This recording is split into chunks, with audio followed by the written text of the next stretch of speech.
am Lina Quesada, and I am the incoming executive director for the IR-4 project at NC State. Before that, for 13 years, I have been serving as the plant pathologist and extension specialist for vegetable crops here in North Carolina.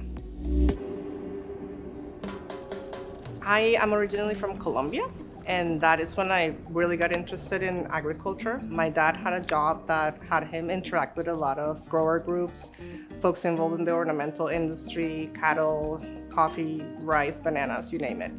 And with Colombia being such an agriculturally based country, I saw a lot of need for research to actually help farmers keep farming. And I became fascinated by agriculture. That took me to do an undergrad in biology and microbiology.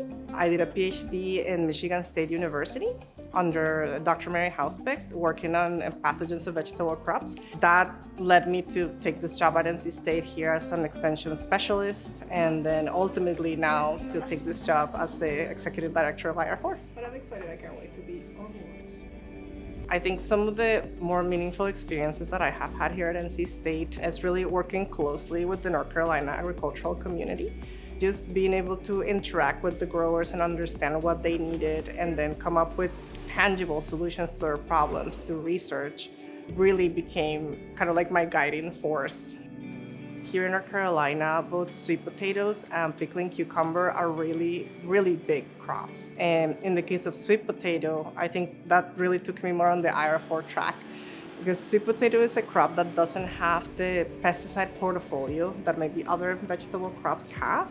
Doing research to try to understand, okay, what are the tools that are effective to do disease and pest management in sweet potato?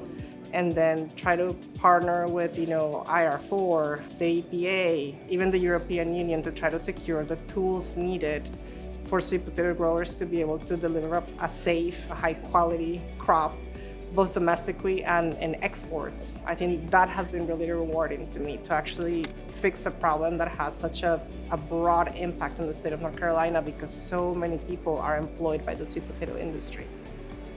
So science is not just about the information, but about overcoming all the regulatory hurdles to be able to get tools in people's hands. And that's where I think IR-4 plays a really, really critical role. We are there to break those barriers for farmers.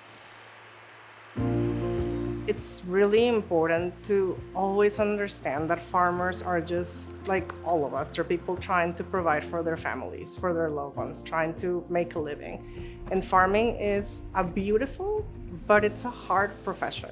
There's a lot of volatility, the weather, pests, diseases. There's so many things that can go wrong that are completely outside of your control.